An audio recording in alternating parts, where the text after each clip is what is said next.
So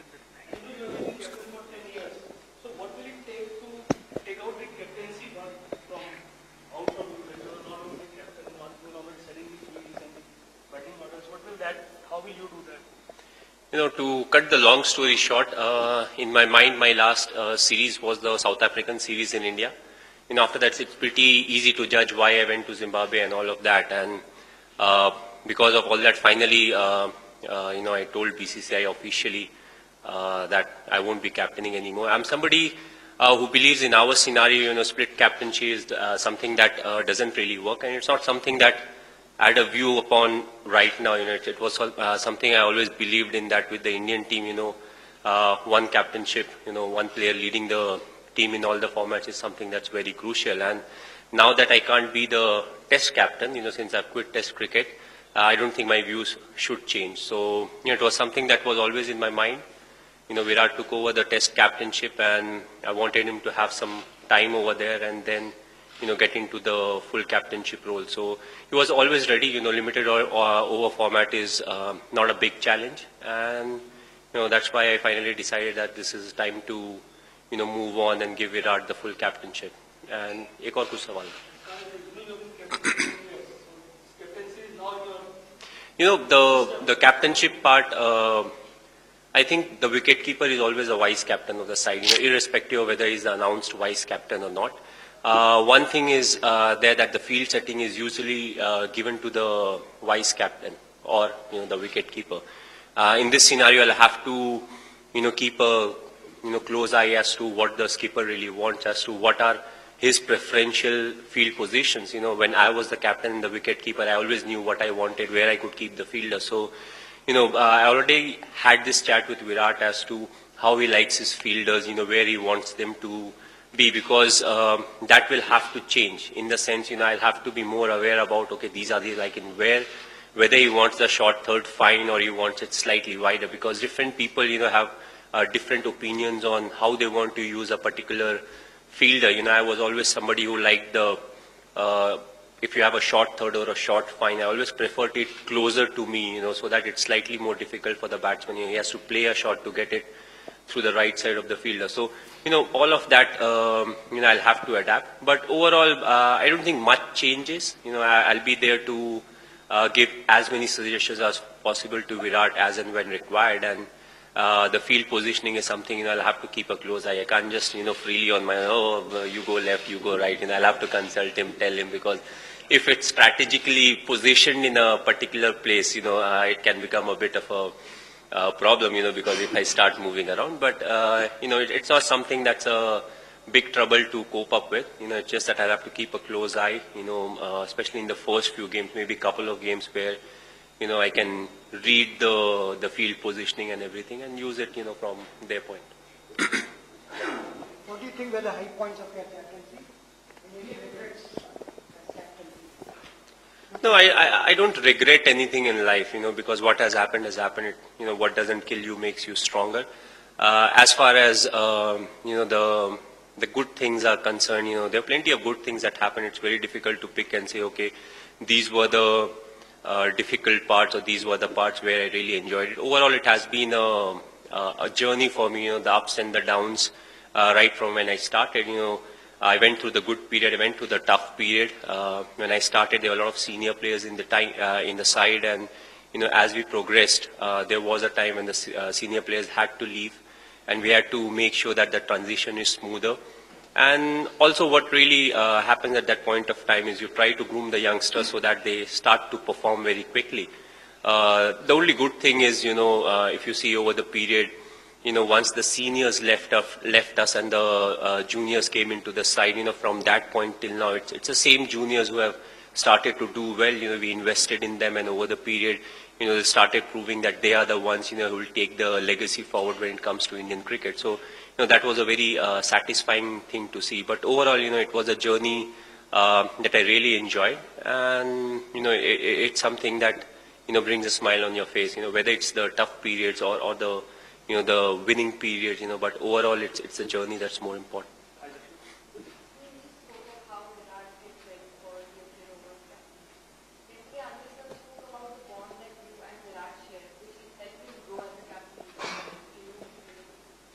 Well, we have been very close, right from the start. The best part about Virat is right from when he got a chance to play.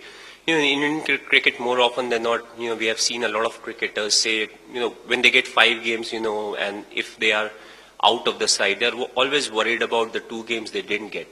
But Virat was always somebody, he wanted to improve whatever chances he got. He wanted to do well in those games, and I think that's the reason why he's so successful right now. He always wanted to contribute more.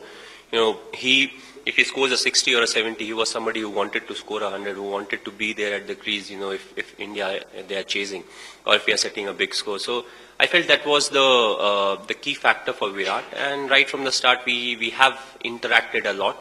And he has improvised his cricket at the same time, his thinking and everything. So I feel with more responsibility on him, he will keep getting better. And now with leading the test side for more than a year now and playing a lot of matches, ODI is slightly easy format. Okay, you may have to take quick decisions at times, but still compared to the test format, it's an easier format to captain. So my job will be to assist him wherever it's needed, give him the whatever I have, as my thoughts from behind the stump, reading the batsmen as to, how they are batting, what their strengths are, how the bowler is bowling, because that's something that is a real asset of a wicket keeper. He sees the whole game in front of him, the bounce of the wicket, the lines that the bowlers are bowling, whether the batsman is playing good shots or the bowler is bowling bad delivery. So, from my side, it will be, flowing of information and, giving him as much information as possible, information that doesn't really confuse him, keep it very simple. And, ultimately he'll have to pick and choose as to, these are the options that he would want to like. And I feel the kind of relation we have got, what's brilliant is, if I go up with 100 ideas to him, he's comfortable saying no to all of them, because that's what his responsibility is, to pick and choose what he is really convinced about. And I feel that kind of relationship is very important, because I shouldn't feel, okay, if I'm saying something that should happen, and he shouldn't feel as if, whatever is coming from my side, has to be implemented, because he has to take the responsibility of whatever decisions he is making. So the more I can serve to him, the more he can pick and choose, the better it will be for our cricket.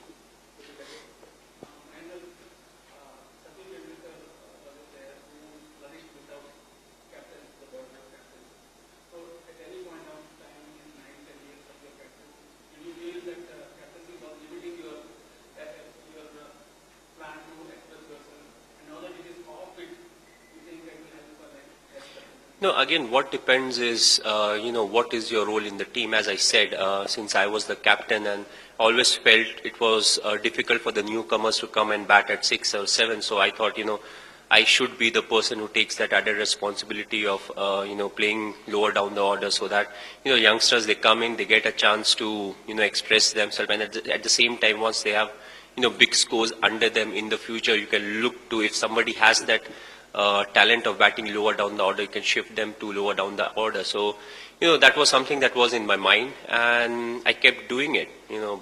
Yes, I didn't get a lot of chance to bat because of that. I would have preferred batting at 4, playing more overs. But what's more important is to see if somebody else can bat at 4 and if I can bat at 5, and that gives more power to our batting lineup compared to me batting at 4 and him batting at 5. So overall, you have to see the balance of the team as to, what really happens if 2 individuals interchange their batting positions. And at the end of the day, the team is more important than the individual. I could have got maybe few more runs than what I have right now, but it's about winning. How many games we win, and it's a, like cricket, I always felt it was more of a mental game, and at times I've found out that individuals can be very rigid, because when you're supposed to shift your, batting slot, at times it's very difficult to adjust to that new mindset, or, change the game, the way it is supposed to play according to the team or that slot. So I felt, I was somebody who could do it, and I was willing to do it, for the team. And it's the same as of now. If I'm supposed to bat at 4, 5, 6, 7, whatever the demand is, for the team's betterment, I'm ready to bat there. I think last question, and please keep it short because practice is starting to start. You didn't give much away on the field, and often you didn't give much away during the press conferences as captain. So, what are the things about captaincy that actually gave you a kick and went there? think, what the main job of a captain is to make sure that whatever the potential of the player is, he's performing to the 100%. Usually it's, if you can achieve something from 90 to 110%, you are done really well. You can't really get 150% performance out of a player, who is 80%. So that's where you have to be very practical. You have to be very honest. You should know ways as to how you can handle each and every individual. There are different ways to handle everyone. For some it's kind word, for some it's harsh word, for some it may be just expression in your eyes. So, you have to figure out what really works the best, and at times it may be the false confidence that you're giving to the guy, because that's what is really needed at that point of time. But you have to be clever enough to evaluate as to this is what is needed at that point of time. And, ultimately the leader's job is to get the best out of the team. If the team is there and if you know the potential of the team, you can definitely make sure that they're performing to the potential. You may face a few problems at times. Let's say if you have 2 or 3 batsmen who are not performing at the same time, it may be a hindrance. But more often than not, you look at the bigger picture of saying, if you're backing someone, once it comes to the ICC events and the big tournaments and the knockout stages, who is that person, who can really win big games for you. But at the end of the day, you can give only a few games to the individual. Maybe 2 or 3 or 4 more games, that is provided by the team if they're doing really well. But overall, you can't do much. But still, you need to have that faith, and you want to make sure that everybody is performing to the kind of potential they have. What aspects of the captaincy will you not miss here on? Press conferences, I always felt, there were too many press conferences. I always felt it was better to have the captain come from the post-match, because also what happens is, I feel, we don't need to have press conferences every day, because you want new views, new ideas coming from the player side. So, let's say for a startup of the series, you have the captain coming up for the first match press conference, then you have, maybe after the game he can come again, but after that whoever is performing should come for the pre-match, because more often than not the questions are related to the game, and the skipper is, appropriately placed to answer those questions. And before the game, I don't think a skipper can say a lot before the start of the game. If you're going through a bad phase, you're like, okay, what's the next game plan? Okay, game plans are not done in press conferences. So I always felt, the captain at times had too many exposures, especially when we went outside, at times it became difficult to convince the local bodies as to, it's not really needed, it's a waste of time and talent. But it was like, okay, it's written in the MOU, so the captain needs to do it. So it was actually quite foolish. But I always felt the post-match is where the captain can go and express himself, what went wrong, what should be done, and all of that. Pre and post, I think it's a waste of time. Amol, was there a trigger as such? You spoke about what prompted you to let it go, but was there one particular trigger where you decided that, okay, that's it? No, right from the start, as I said, when I left Test captainship, I knew, split captaincy doesn't work in India. Doesn't work in our setup. So I was waiting for the right time as to what is the right time. I wanted Virat to ease into the Test format. And with so many games, I feel he's right there. And also the fact, with this kind of a decision, the best thing is there's no, wrong decision in it. It's just the timing, and it's the right time. I feel this team has the potential, to do well in all the formats, irrespective of where we are playing. And people keep debating as to who's a good captain, who's a bad captain, who's the best captain. I think this team has the potential, when it comes to winning games, they should win games more than any other captain or team has won, because that's the kind of potential that they have got. You look at the kind of talent they have, and at the same time, the age group they are in. It seems as if everything goes well, they have the potential to play for the next 10 years or 12 years, if not more. We have a pool of bowlers, fast bowlers who can bowl well in any condition. We have a pool. Why pool is important? Because if a few of them will get injured, because we play a lot of cricket. So if few of them gets injured, all of a sudden you are not in a dilemma that, who is your strike bowler. And that goes through across all the formats, the T20, the ODIs and everything. So, I feel it gives the team the opportunity, and especially Virat, starting from the Champions Trophy, to win the Champions Trophy in England. And, I felt it was the right time to move on because if I'd have stayed till the Champions Trophy, nothing much changes. A lot of people were like, okay, why did I quit mid-series in Australia, But, you have to look at the bigger picture, what is more beneficial.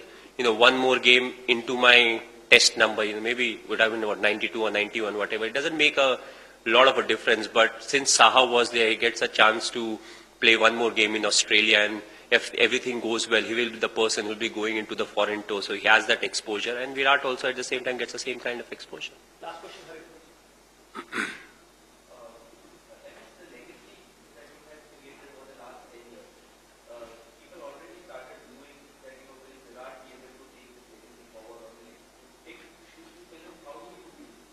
As I said, if it's the numbers, I think Virat and his team will win more games than me in all the formats, and when it comes to taking cricket, how it's supposed to be played and all, I think, the whole pool of players, they seem to be the ones who will play cricket in the right spirit, the way it is supposed to be played. It doesn't seem as if, there are a few individuals who may break the laws and all of that, when it comes to being on the field and how we are supposed to conduct ourselves on the field. So, both ways are covered, and I feel, it will be the most successful Indian cricket team ever on a consistent basis, because that's the kind of potential they have, that's the kind of experience they have right now. Though they are young, but still they have played a lot of cricket both in India and outside, and in pressure situations. They have played in knockout tournaments, when it comes to the ODI and the T20 format, and they have played under pressure. We have played a lot of test matches in India, but they were not easy test matches. We played on a lot of turning wickets where the lower order contribution was very important. At the end of the game, you may see, okay, we won by so many runs, but actually the game was much closer than, what the scorecard really predicts. So, it has the recipe to do everything, and, I firmly believe this will be the team, that will, rewrite history, if you want to say it, or I think, they'll do something very special, in the coming years. Of course, the period will be slightly longer, because they will be together for a long period. So hoping no injuries, no serious problems to any of the, core member of the groups, they will do very well.